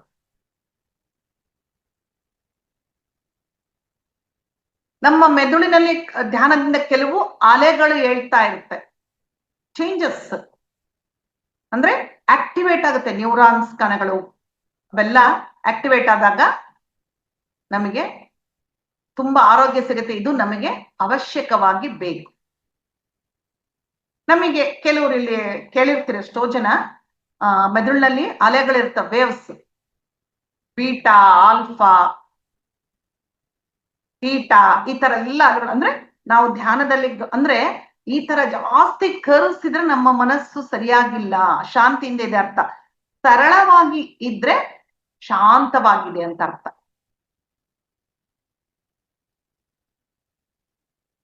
ಈ ತರ ಯಾವಾಗ ಆಗುತ್ತೆ? ನಮಗೆ ಧ್ಯಾನದಲ್ಲಿ ಆಗುತ್ತೆ. ನಮ್ಮ ದೇಹದಲ್ಲಿ ಕೆಲವು ಹಾರ್ಮೋನ್ಸ್ ಗಳನ್ನ ಬಿಡುಗಡೆ ಮಾಡುವ ಗ್ಲ್ಯಾಂಡ್ಸ್ ಇದಾವೆ. ಹಾರ್ಮೋನ್ಸ್ ಗಳನ್ನ ಬಿಡುಗಡೆ ಮಾಡೋ, ನೋಡ್ರಿ ಧ್ಯಾನದಿಂದ ಏನೆಲ್ಲ ಲಾಭ ಇದೆ. ಯಾವಾಗ ಧ್ಯಾನ ಜಾಸ್ತಿ ಮಾಡ್ತಾ ಇರ್ತೀವೋ ನಮಗೆ ಬೇಕಾದ ಹಾರ್ಮೋನ್ಸ್ ಗಳು ಎರಡೂ ತರ ಇದೆ, ಗುಡ್ ಹಾರ್ಮೋನ್ಸ್, ಬ್ಯಾಡ್ ಹಾರ್ಮೋನ್ಸ್. ನಮ್ಗೆ ಗುಡ್ ಹಾರ್ಮೋನ್ಸ್ ಎಷ್ಟೊಂದು ರಿಲೀಸ್ ಆಗುತ್ತೆ ಮೈಂಡ್ಫುಲ್ನೆಸ್ ಇದ್ದಾಗ, ಅಂದ್ರೆ ಸರಿಯಾದ ಧ್ಯಾನದಲ್ಲಿ ಇದ್ದಾಗ. ಯಾವಾಗ ಸರಿಯಾದ ಸಮಯದಲ್ಲಿ ಹಾರ್ಮೋನ್ಸ್ ಗಳ ಬಿಡುಗಡೆಯಾದರೆ ದೇಹದಲ್ಲಿ ನಡೆಯುವ ಕ್ರಿಯೆಗಳು ಎಲ್ಲವೂ ಚೆನ್ನಾಗಿ ಸಕ್ರಮವಾಗಿರ್ತವೆ. ನಮ್ಮ ದೇಹ ತುಂಬಾ ಆರೋಗ್ಯವಾಗಿರುತ್ತೆ. ಧ್ಯಾನದಿಂದ ನಮ್ಮ ಮುಂಭಾಗದ ಮೆದುಳು ಆಕ್ಟಿವೇಟ್ ಆಗುತ್ತೆ. ಎಲ್ಲರಿಗೂ ಗೊತ್ತು ನಮ್ಗೆ ಎಡಮೆದುಳು ಬಲ ಮೆದುಳು ಅಂತ. ನಾವು ಉಪಯೋಗಿಸ್ತಾ ಇರೋದು ಎಡಮೆದುಳು, ಆದ್ರೆ ಧ್ಯಾನದಲ್ಲಿ ಬಲ ಮೆದುಳು, ನಮ್ಮ ಎಡಮೆದುಳಕ್ಕಿಂತ ಎಷ್ಟೋ ಪಟ್ಟು ಶಕ್ತಿಯುತವಾದ ಬಲ ಮೆದುಳನ್ನು ಆಕ್ಟಿವೇಟ್ ಮಾಡ್ತೀವಿ. ನಮ್ಮ ಈ ಭಾರತ ದೇಶದಲ್ಲಿ ಸ್ಪಿರಿಚುವಲ್ ಹೆಲ್ತ್ ಅನ್ನೋದು ಒಂದು ಅದ್ಭುತವಾದ ಟ್ರೆಜರಿ ಇದ್ದಂಗೆ, ಒಂದು ಖಜಾನೆ. ಈ ಆಧ್ಯಾತ್ಮಿಕತೆಯಲ್ಲಿ ಸಂಸಾರಿಯಾಗಿದ್ದರೂ ಓಕೆ, ಇದಕ್ಕೆ ಯಾವ ಸನ್ಯಾಸತ್ವದ ಅವಶ್ಯಕತೆ ಇಲ್ಲ. ಸಂಸಾರದಲ್ಲಿ ಇದ್ದುಕೊಂಡೇ ತಾವರೇ ಹೂವಿನ ಹಾಗೆ ಅಂಟದ ಹಾಗೆ ಜೀವನ ನಡೆಸುತ್ತಾ ಸಾಧನೆ ಮಾಡಬಹುದು. ಅದಕ್ಕೆ ನಮ್ಮ ಗುರುಗಳು ಸಂಸಾರದಲ್ಲಿ ನಿರ್ವಾಣ ಅಂತ ಹೇಳಿದಾರೆ. ಏನು ಬೇಡ, ನೀನೇನೋ ಕಾಡಿಗೆ ಹೋಗಿ ತಪಸ್ ಮಾಡಿ ಸನ್ಯಾಸಿ ತರ ಜೀವನ ಮಾಡಿ ನಿನ್ನ ಸಾಧನೆ ಮಾಡೋದಲ್ಲ. ಯಾಕಂದ್ರೆ ಸನ್ಯಾಸಿಗೆ ಏನಿದೆ ರೀ? ಯಾವ ಚಿಂತೆ ಇದೆ? ಊಟ ಮಾಡೋ ಚಿಂತೆನ, ಹೆಂಡತಿ ಮಕ್ಕಳ ಪೋಷಣೆ ಮಾಡೋ ಚಿಂತೆನ, ಕೆಲಸ ಮಾಡೋದು ಯಾವುದೂ ಇಲ್ಲ. ಅಂದ್ರೆ ಒಬ್ಬ ಸಂಸಾರಿಗೆ ಎಲ್ಲವೂ ಇದೆ, ಎಲ್ಲ ಇದ್ದುಕೊಂಡೇ ಇದರಲ್ಲಿ ಈಜಾಡ್ಕೊಂಡೇ ಸಾಧನೆ ಮಾಡ್ಬೇಕು. ಈ ಸ್ಪಿರಿಚುವಲ್ ಹೆಲ್ತ್ ಅಂದ್ರೆ ಆಧ್ಯಾತ್ಮಿಕತೆಯಿಂದ ಬರುವ ಆರೋಗ್ಯ ಇಲ್ಲದಿದ್ದರೆ ಮುಂದಿನ ದಿನಗಳಲ್ಲಿ ಮೆಂಟಲ್ ಇಲ್ನೆಸ್ ತುಂಬಾ ಬರುತ್ತೆ. ಅಂದ್ರೆ ಮೆದುಳಿನ ಅನಾರೋಗ್ಯ, ಸೈಕೋಸೊಮ್ಯಾಟಿಕ್ ಡಿಸೀಸಸ್ ಅಂತ ಕೇಳಿದಿರ್ತೀರ, ಎಲ್ಲ ಬರುತ್ತೆ. ಅಂದ್ರೆ ಒತ್ತಡದಿಂದ ಬರೋ ಕಾಯಿಲೆಗಳು, BP, ಶುಗರು, ಮೈಗ್ರೇನು, ಅಸಿಡಿಟಿ. ಅಷ್ಟೇ ಅಲ್ಲ, ಅಧಿಕವಾದ ಸ್ಟ್ರೆಸ್ ಇಂದ ಕಾರ್ಟಿಸಾಲ್ ಅನ್ನೋ ಹಾರ್ಮೋನ್ಸ್ ಬಿಡುಗಡೆ ಆಗುತ್ತೆ. ಅಂದ್ರೆ ಬ್ಯಾಡ್ ಹಾರ್ಮೋನ್ಸ್ ಇವು. ಏನು ಮಾಡಕ್ಕಾಗಲ್ಲ, ಯಾಕಂದ್ರೆ ನಾವೇ ತಂದ್ಕೊಂಡಿದ್ದೆಲ್ಲ. ಇದಕ್ಕೆ ಎಷ್ಟು ಚೆನ್ನಾಗಿ ಎಲ್ಲರಿಗೂ ಹೇಳ್ತೀವಿ, ಧ್ಯಾನ ಮಾಡ್ರಿ ಧ್ಯಾನ ಮಾಡ್ರಿ. ಯಾರಿಗೂ ಅರ್ಥ ಆಗಲ್ಲ, ತಲೆಯೊಳಗೆ ಹೋಗೋದೇ ಇಲ್ಲ. ಏನ್ ಕಣ್ ಮುಚ್ಕೊಂಡ್ಬಿಟ್ರೆ ಎಲ್ಲ ಬಂದ್ಬಿಡುತ್ತಾ ನಿಮಗೆ ಅಂತ ಕೇಳ್ತಾರೆ. ಅಭ್ಯಾಸ ಮಾಡಿದ್ರೆ ತಾನೇ ಗೊತ್ತಾಗೋದು. ಅದಕ್ಕೆ ಗುರುಗಳು ಇಲ್ಲ, ಇನ್ನು ಅವರಿಗೆ ಎಷ್ಟೋ ಜನ್ಮಗಳು ತಗೋಬೇಕು, ಆವಾಗ ಅವ್ರಿಗೆ ಮನ್ಸು ಬರುತ್ತೆ ಅಂತ. ನಾವೆಲ್ಲ ನಿಜವಾಗ್ಲೂ ಎಷ್ಟು ಪುಣ್ಯ ಮಾಡಿದೀವಲ್ಲ ಈ ಧ್ಯಾನದಲ್ಲಿ ಇರ್ಬೇಕಂದ್ರೆ. ನಿಜವಾಗ್ಲೂ ವಿ ಆರ್ ಬ್ಲೆಸ್ಡ್ ಅಂತ ಹೇಳ್ಬೋದು. ನಂತರ ಇನ್ನೂ ಒಂದು ಹಂತಕ್ಕೆ ಬರ್ತಾರೆ. ಅತಿ ಹೆಚ್ಚಾಗಿ ಪ್ರೋಸೆಸ್ಡ್ ಫುಡ್ ಅಂದ್ರೆ ಸಕ್ಕರೆ, ಉಪ್ಪು, ಮೈದಾ ಸೇವಿಸಿದಾಗ ನೋಡ್ರಿ, ಎಲ್ಲರೂ ಹೇಳ್ತಾರೆ 3 ವಿಷಕಾರಕ ವಸ್ತುಗಳು, ಬಿಳಿ ವಸ್ತುಗಳು ಅಂತ ಹೇಳ್ತೀವಿ ನಾವು. ನಮ್ಮ DNA ಪ್ರೋಟೀನ್ಗಳನ್ನು ಡ್ಯಾಮೇಜ್ ಮಾಡುತ್ತೆ. 3 ನನಗೆ ಗೊತ್ತಿಲ್ಲ, ಮಾಡ್ಬೇಕು, ಎಷ್ಟು ಬೇಕಷ್ಟು ಮಾಡ್ಬೇಕು. ಯಾಕಂದ್ರೆ ಇಲ್ದಿದ್ರೆ ಇರಕ್ ಆಗಲ್ಲ. ಆಗ್ಲೇ ಸುಮಾರು ಜನ ಮೈದಾ ಕಡಿಮೆ ಮಾಡಿ ಗೋಧಿ ಹಿಟ್ಟನ್ನು ಬಳಸ್ತಾ ಇದ್ದಾರೆ. ಉಪ್ಪು, ಅದಕ್ಕೆ ಬೇರೆ ಬೇರೆ ತರದ್ದಿದಾವೆ. ಸಕ್ಕರೆ ಕಡಿಮೆ ಮಾಡ್ಕೊಂಡು ಬೆಲ್ಲದ ಅಂಶನ ಉಪಯೋಗಿಸ್ತಾ ಇದೀವಿ. ಯಾಕೆ ಇವನ್ 3 ಬಳಸಬಾರ್ದು ಅಂದ್ರೆ, ಈ ಆಹಾರಗಳಲ್ಲಿ ಹೆಚ್ಚಾಗಿ ಆ ಕಲರ್ ಬರ್ಬೇಕಂತ ಕೆಮಿಕಲ್ಸ್ ಅನ್ನು ಬಳಸಿರ್ತಾರೆ. ಅದಕ್ಕೆ ಆದಷ್ಟು ಹಸಿ ತರಕಾರಿ, ಹಣ್ಣುಗಳು ಮತ್ತು ಸೊಪ್ಪನ್ನು ಯಥೇಚ್ಛವಾಗಿ ತಗೊಳ್ಬೇಕು. ಇದರಿಂದ ವಿಟಮಿನ್ಸು, ಪ್ರೋಟೀನ್ಸು ನಮ್ಮ ದೇಹಕ್ಕೆ ಸಿಗುತ್ತೆ. ಅಷ್ಟೇ ಅಲ್ಲ, ನಮ್ಮ ಮಾನಸಿಕ ಸಮತೋಲವನ್ನು ಇದು ಕಾಪಾಡುತ್ತೆ. ತುಂಬಾ ಆರಾಮಾಗಿರ್ತೀವಿ. ಯಾವುದೇ ಪೀಸ್ ಇರಲ್ಲ, ಸಾರಿ, ಅಶಾಂತಿ ಅನ್ನೋದೇ ಇರೋದಿಲ್ಲ ಅಷ್ಟೇ. ಆಮೇಲೆ ಮತ್ತೆ ಇನ್ನ ಹೇಳ್ತಾರೆ, ನಮ್ಮ ದೇಹ ಚೆನ್ನಾಗಿರ್ಬೇಕು, ಆರೋಗ್ಯ ಚೆನ್ನಾಗಿರ್ಬೇಕಪ್ಪ ಅಂತಂದ್ರೆ ದೈಹಿಕ ಚಟುವಟಿಕೆ, ಎಕ್ಸರ್ಸೈಸಸ್, ಸನ್ ಎಕ್ಸ್ಪೋಸ್, ಈಗೆಲ್ಲ ಬಹಳ ಹೇಳ್ತಾರೆ. ಸೂರ್ಯನ ನೋಡ್ಕೊಂತ ಇರೋದು, ಬೆಳಕಿಗೆ ಸ್ವಲ್ಪ ತಿರೋದು, ಕನೆಕ್ಟ್ ಆಗೋದು, ವಿಟಮಿನ್ ಡಿ ಸಿಗುತ್ತೆ ಅಂತ, ಅದು ಸನ್ ಎಕ್ಸ್ಪೋಸ್. ಒಳ್ಳೆಯ ಆಹಾರ, ಅಧಿಕ ನೀರಿನ ಸೇವನೆ, ಒಳ್ಳೆಯ ನಿದ್ರೆ, ಇವೆಲ್ಲ ಚೆನ್ನಾಗಿತ್ತು ಅಂತಂದ್ರೆ ನಮ್ಮ ಆರೋಗ್ಯ ಫಸ್ಟ್ ಕ್ಲಾಸ್ ಆಗಿದೆ. ಯಾಕೆಂದ್ರೆ ನಿದ್ರೆ, ಆಗ್ಲೇ ಹೇಳಿದೆ, ನಿದ್ರೆಯಲ್ಲಿ ನಮ್ಮ ದೇಹದಲ್ಲಿ ಏನೇ ಡ್ಯಾಮೇಜ್ ಆಗಿದ್ರು ದೇಹ ಸರಿ ಮಾಡ್ಬಿಡುತ್ತೆ. ನಿದ್ರೆಯಲ್ಲಿ ಲಿವರ್ ಚೆನ್ನಾಗಿ ಕೆಲಸ ಮಾಡುತ್ತೆ, ಮತ್ತೆ ಎಷ್ಟೋ ಹಾರ್ಮೋನ್ಸ್ ರಿಲೀಸ್ ಆಗಿ ನಮ್ಮ ದೇಹವನ್ನು ರಿಪೇರ್ ಮಾಡುತ್ತೆ. ತುಂಬಾ ಡೀಪ್ ಸ್ಲೀಪ್ ಅಂದ್ರೆ ಗಾಢವಾದ ನಿದ್ದೆ ಅಂತ ಹೇಳಿದ್ರೆ ಅದ್ರಲ್ಲಿ ಏನಾಗುತ್ತೆ, ಮೆಲೋಟನಿಕ್ ಸೆಕ್ರಿಷನ್ ಅಂತೇಳಿ ಬಿಡುಗಡೆ ಆಗುತ್ತೆ. ಅದು ನೋಡಿ, ನಾವು ಸಾಮಾನ್ಯವಾಗಿ 10 ಗಂಟೆಗೆ ಮಲಗಿದ್ರೆ ಅಕಸ್ಮಾತ್ ಒಂದು 2 ಅವರ್ಸ್ಗೆ ಗಾಢ ನಿದ್ದೆಗೆ ಹೋಗ್ತೀವಿ, 12 ಅಂತ ತಿಳ್ಕೊಳ್ಳಿ, ಮಿಡ್ ನೈಟ್. ಆವಾಗ ಈ ಮೆಲೋಟೋನಿನ್ ಬಿಡುಗಡೆ ಆಗುತ್ತೆ. ನಂತರ 4 ಗಂಟೆಗೆ ಸ್ಲೋ ಆಗ್ತಾ ಬರುತ್ತೆ. ಆದ್ರೆ ಇದಕ್ಕೆ ಏನಂತಾರಂದ್ರೆ ಮ್ಯಾಜಿಕ್ ಹಾರ್ಮೋನ್ ಅಂತ ಹೇಳ್ತಾರೆ. ಯಾಕಂದ್ರೆ ನೋಡ್ರಿ, 10 ಗಂಟೆಗೆ ಮಲಗಬೇಕು, 12 ಗಂಟೆ ಕರೆಕ್ಟ್ ಆಗಿ ಬಿಡುಗಡೆ ಆಗುತ್ತೆ, ಮತ್ತೆ 4 ಗಂಟೆಗೆ ಸ್ಲೋ ಆಗ್ತಾ ಬರ್ತದೆ. ಅದಕ್ಕೆ ಈ ಹಾರ್ಮೋನು, ಇದಕ್ಕೆ ಮ್ಯಾಜಿಕ್ ಹಾರ್ಮೋನ್ ಅಂತ ಹೇಳ್ತಾರೆ. ಇದು ಎಷ್ಟು, ಈ ಹಾರ್ಮೋನ್ ಎದಕ್ಕಷ್ಟು ಅವಶ್ಯಕತೆ ಅಂತಂದ್ರೆ ಆಂಟಿ ಕ್ಯಾನ್ಸರ್ ಆಗಿ ಕೆಲಸ ಮಾಡುತ್ತೆ. ಕ್ಯಾನ್ಸರ್ ಪೇಷಂಟ್ ಇದ್ದಾಗ ಈ ಹಾರ್ಮೋನ್ ಬೇಕು. ಅಷ್ಟೇ ಅಲ್ಲ, ನಾವು ಚೆನ್ನಾಗಿ ಅಂದ್ರೆ ನಮ್ಮ ದೇಹ, ಮುಖ, ಸೌಂದರ್ಯ ಎಲ್ಲವೂ ಚೆನ್ನಾಗಿರ್ಬೇಕಾದ್ರೆ ಆಂಟಿ ಏಜಿಂಗ್ ಈ ಹಾರ್ಮೋನ್ ಸಹಾಯ ಮಾಡುತ್ತೆ. ನೋಡ್ರಿ, ಧ್ಯಾನಿಗಳಿಗೆ ಈ ಹಾರ್ಮೋನ್ ಧ್ಯಾನದಲ್ಲಿ ಕುತ್ಕೊಂಡಾಗ 100% ರಿಲೀಸ್ ಆಗೇ ಆಗುತ್ತೆ. ಯಾಕೆಂದ್ರೆ 1 hour meditation is equal to 4 to 5 hours sleep ಅಂತ ಹೇಳ್ತಾರೆ ಅಲ್ಲ. ನೋಡ್ರಿ, ಧ್ಯಾನ ಮಾಡ್ಬಿಟ್ರೆ ಸಾಕು, ಎಲ್ಲ ಸರಿ ಆಗುತ್ತೆ. ಹಾಗಂತೇಳಿ ಧ್ಯಾನ ಒಂದೇ ಮಾಡಿ ಅತಿಯಾಗಿ ಚಿಂತೆ ಮಾಡೋದು, ನೆಗೆಟಿವ್ ಥಾಟ್ಸ್ ಮಾಡೋದು, ಸರಿಯಲ್ಲದ ಆಹಾರ ಕ್ರಮ ಇವೆಲ್ಲ ಮಾಡಬಾರ್ದು. ನಂತರ ನಮ್ಮ ಜೀವಕೋಶಗಳಲ್ಲಿ ಕ್ರೋಮೋಸೋಮ್ಸ್ ಅಂತೇಳಿ ಕೆಲವು ಇರ್ತಾವೆ. ಅದರ ತುದಿಗಳಲ್ಲಿ ಟಿಲೋಮಿನಾರ್ ಅಂತ ಇರುತ್ತೆ. ಅಂದ್ರೆ ನಮ್ಮ ಕಣಗಳಲ್ಲಿ ಇದು ಚೆನ್ನಾಗಿ ಇರುವಾಗ, ಸ್ಟೆಬಲ್ ಆಗಿರುವಾಗ ಏನಾಗುತ್ತೆ, ನಾವು ಬಹಳ ಚೆನ್ನಾಗಿರ್ತೀವಿ. ಕ್ರೋಮೋಸೋಮ್ಸ್ ನಲ್ಲಿ ತುದಿಗಳಲ್ಲಿ ಟೆಲೋಮಿನಾರ್ ಇದ್ದಾಗ ಚೆನ್ನಾಗಿರ್ತೀವಿ. ಆದ್ರೆ ಈ ಸ್ಟೆಬಿಲಿಟಿ ಏನಾದ್ರೂ ಇದು ಕೆಲಸ ಮಾಡದೆ ಇದ್ರೆ ಹಲವಾರು ಕಾಯಿಲೆಗಳಿಗೆ ನಾವು ತುತ್ತಾಗ್ತೀವಿ. ಇದು ಚೆನ್ನಾಗಿದ್ರೆ ಇಮ್ಯುನಿಟಿ ಸಿಸ್ಟಮ್ ಹೆಚ್ಚು ಮಾಡುತ್ತೆ. ಈ ಮೆಲೋಟೋನಿನ್ ಯಾಕೆ ಬಿಡುಗಡೆ ಆಗಲ್ಲ ನಮ್ಮ ದೇಹದಲ್ಲಂದ್ರೆ ಅದಕ್ಕೆ ಎಷ್ಟು ಚೆನ್ನಾಗಿ ಹೇಳ್ತಾರೆ, ನಾವೇ ಇದಕ್ಕೆ ಕಾರಣ ಅಂತ. ಅತಿಯಾದ ಮೊಬೈಲ್ ಬಳಕೆ, ಟಿವಿ ವೀಕ್ಷಣೆಯಿಂದ ಈ ಒಂದು ಹಾರ್ಮೋನು ಬಿಡುಗಡೆ ಆಗುವುದಿಲ್ಲ. ಅಂದ್ರೆ ಕಣ್ಣಿಗೆ ತುಂಬಾ ಎಫೆಕ್ಟ್ ಗೊತ್ತಿದೆ ನಮಗೆ. ಮೊಬೈಲ್ ಬಳಸ್ತೀವಿ, ಅನಿವಾರ್ಯ ಆದಾಗ ಏನು ಮಾಡಕ್ ಆಗಲ್ಲ, ನಿಜ. ಆದ್ರೆ ಕೆಲವೊಂದನ್ನ ನಾವು ಅವಾಯ್ಡ್ ಮಾಡಬಹುದು. ನೋಡ್ರಿ, ಮತ್ತೆ ಹೇಳ್ತಾರೆ, ನಾವು ಮಾಡುವ ಧ್ಯಾನದಿಂದಲೂ ಈ ಮೆಲೋಟೋನಿನ್ ಬಿಡುಗಡೆ ಆಗುತ್ತೆ.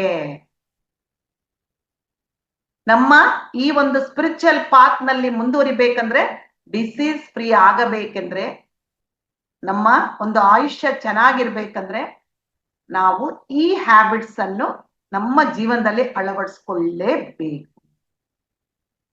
ಯಾವ್ಯಾವು? ಧ್ಯಾನ, ಯೋಗಾಸನ, ಪ್ರಾಣಾಯಾಮ ಮತ್ತು ಕ್ರಮಬದ್ಧವಾದ ಜೀವನ ಶೈಲಿ. ಇವೆಲ್ಲ ಮಾಡ್ಲೇಬೇಕು. ಧ್ಯಾನ ಕಂಪಲ್ಸರಿ ಮಾಡಬೇಕು, ಎಕ್ಸರ್ಸೈಸಸ್, ವಾಕಿಂಗು, ಪ್ರಾಣಾಯಾಮ ಕೂಡ ತುಂಬಾ ಒಳ್ಳೇದು. ಅಷ್ಟೇ ಅಲ್ಲ, ಕ್ರಮಬದ್ಧವಾದ ಜೀವನ ಶೈಲಿ, ಲೈಫ್ ಸ್ಟೈಲ್ ಚೆನ್ನಾಗಿರ್ಬೇಕು. ಇಷ್ಟೊತ್ತು ನಾವು ನೋಡ್ಕೊಂಡು ಬಂದ್ವಲ್ಲ, ಅದೇ ಲೈಫ್ ಸ್ಟೈಲ್ ಹೇಗಿರ್ಬೇಕು ಅಂತೇಳಿ. ಆಹಾರದಲ್ಲಿ ವೈವಿಧ್ಯತೆ ಇರಬೇಕು, ಅಧಿಕವಾದ ನೀರಿನ ಸೇವನೆ ಮಾಡಬೇಕು, ಮೈಂಡ್ಫುಲ್ ಆಗಿರ್ಬೇಕು. ಯಾವಾಗ್ಲೂ ಧ್ಯಾನ ಮಾಡಿಸ್ತಲ್ಲ, ಯಾವಾಗ್ಲೂ ಜೀರೋ ಮೈಂಡ್ ಅಲ್ಲಿ ಇರ್ಬೇಕು. ಪ್ರತಿಯೊಂದಕ್ಕೂ ಗ್ರಾಟಿಟ್ಯೂಡ್ ಅರ್ಪಿಸ್ಬೇಕು ನಾವು.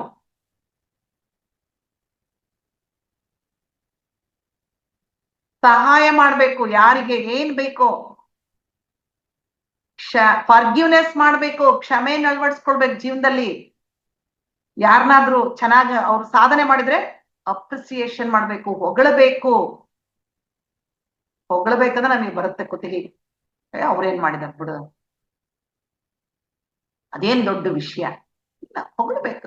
ಅಲ್ಲಿ ಹೊಗಳಿದ್ರೆ ಇಲ್ಲಿ ನಾವು ಫ್ರೀ ಆಗಿರ್ತೀವಿ. ಇದೆಲ್ಲವನ್ನು ನಮ್ಮ ಜೀವನದಲ್ಲಿ ತಂದಾಗ ನಮ್ಮ ದೈಹಿಕ ಆರೋಗ್ಯ, ಮಾನಸಿಕ ಆರೋಗ್ಯ, ಸಾಮಾಜಿಕ ಆರೋಗ್ಯ ಚೆನ್ನಾಗಿರುತ್ತೆ. ಆಟೋಮ್ಯಾಟಿಕ್ ನಾವು ಧ್ಯಾನದಲ್ಲಿರೋದ್ರಿಂದ ಆಧ್ಯಾತ್ಮಿಕ ಆರೋಗ್ಯ ತುಂಬಾ ಚೆನ್ನಾಗಿದೆ. ಆದ್ರೂ ಸಹ ಈ ಒಂದು ಕೆಲವು ಅಂಶಗಳನ್ನ ನಾವು ಫಾಲೋ ಮಾಡಿದ್ರೆ ಇನ್ನು ಅತ್ಯುತ್ತಮವಾಗಿ ಜೀವನ ಮಾಡಿ. ಯಾಕೆಂದ್ರೆ ಬೇಕು, ನಾನು ಅದನ್ನೇ ಕೇಳೋದು, ನನಗೆ ಇನ್ನೂ ಆಯುಷ್ ಕೊಡಪ್ಪ ಅಂತ ಕೇಳ್ತೀನಿ. ಯಾಕೆ? ನಾನು ಇನ್ನೂ ಗುರುಗಳ ಕೆಲಸ ಮಾಡ್ಬೇಕು, ಅವರ ಸಂಕಲ್ಪಗಳ ಅನ್ನು ಈಡೇರಿಸ್ಬೇಕು, ಅದಕ್ಕಾಗಿ ಬೇಕು ನನಗೆ ಆಯುಷ್ ಅಂತ ಕೇಳ್ಕೊಳ್ತೀನಿ ನಾನು. ಅಷ್ಟೇ ಅಲ್ಲ, ಆರೋಗ್ಯನೂ ಚೆನ್ನಾಗಿರ್ಬೇಕು. ಸರಿ, ಲಾಸ್ಟ್ ಅಲ್ಲಿ ಒಂದು ವಿಷಯ ಹಂಚ್ಕೊಂತೀನಂತೆ, ಅದು ನನ್ನ ಎಕ್ಸ್ಪೀರಿಯನ್ಸ್. ನನಗೆ ಈ ಜನವರಿ ತಿಂಗಳಲ್ಲಿ ತುಂಬಾ ಜ್ವರ ಬರ್ತಾ ಇತ್ತು. ಒಂದು ವಾರಕ್ಕೆ ಒಂದ್ಸಲ. ನನಗೆ ಜ್ವರನೇ ಬರಲ್ಲ, ವಾರದಲ್ಲಿ ಒಂದ್ಸಲ, ಮತ್ತೆ 10 ದಿನ ಆದ್ಮೇಲೆ ಒಂದ್ಸಲ. ಈ 2 ತಿಂಗಳಲ್ಲಿ 3 ಟೈಮ್ಸ್ ಬಂದಿದೆ. ನನಗೆ ಯಾಕಪ್ಪ ಈಗ ಬರ್ತಾ ಇದೆ ಅಂತ ಅನ್ಕೊಂಡೆ. ಸರಿ ಅಂತೇಳಿ ನಾನು ಕಣಗಳ ಜೊತೆ ಒಟ್ಟು ಆರೋಗ್ಯವಾಗಿದೆ, ನನ್ನ ಕಣಗಳು ಚೆನ್ನಾಗಿದ್ದಾವೆ, ಚೆನ್ನಾಗಿ ಕೆಲಸ ಮಾಡ್ತಾ ಇದೆ, ನಿಮ್ಮ ಒಂದು ಸ್ವಾತಂತ್ರ್ಯಕ್ಕೆ ನಾನು ಅಡ್ಡಿ ಬರೋದಿಲ್ಲ, ಥ್ಯಾಂಕ್ ಯು ಲವ್ ಯು ಅಂತ ಈಗ್ಲೂ ಹೇಳ್ಕೊಂತೀನಿ. ಅದ ಹೇಳ್ಕೊಳಕ್ಕೆ ಒಂದು ವಾರ 10 ದಿವಸ ಆಗಿರ್ಬೋದು. ಅಲ್ಲಿಂದ ಒಟ್ಟು ಫೆಬ್ರವರಿಯಲ್ಲಿ ಬಂದಿದ್ದ ಜ್ವರ ಇನ್ನೂ ಬಂದಿಲ್ಲ. ಅಂದ್ರೆ ಯಾಕೆ ಹೇಳ್ತಾ ಇದ್ರಂದ್ರೆ, ನಮ್ಮ ದೇಹ ಪ್ರತಿಸ್ಪಂದಿಸ್ತಾ ಇರುತ್ತೆ. ನಾವು ಮಾಡೋ ಒಂದು ಕೆಲಸ, ಹೇಳೋ ಮಾತುಗಳು ಕೇಳಿಸ್ಕೊಳ್ತಾ ಇರ್ತದೆ, ಅದಕ್ಕೆ ತಕ್ಕ ಹಾಗೆ ಅದು ರೂಪುಗೊಳ್ತಾ ಹೋಗುತ್ತೆ. ಓಕೆ ಮಾಸ್ಟರ್ಸ್, ಇಷ್ಟು ಹೇಳಕ್ಕೆ ನನಗೆ ಅವಕಾಶ ಮಾಡಿಕೊಟ್ಟಂತ ಪತ್ರಿಜಿ ಗುರುಗಳಿಗೆ ಅನಂತ ಧನ್ಯವಾದಗಳು. ಹಾಗೆ ರಂಗನಾಥ್ ಸರ್ ಅವರ ಟೀಮ್ನವರಿಗೂ ಧನ್ಯವಾದಗಳು. ಎಲ್ಲ ಆತ್ಮ ಬಂಧುಗಳಿಗೂ ಧನ್ಯವಾದಗಳು. Thank you.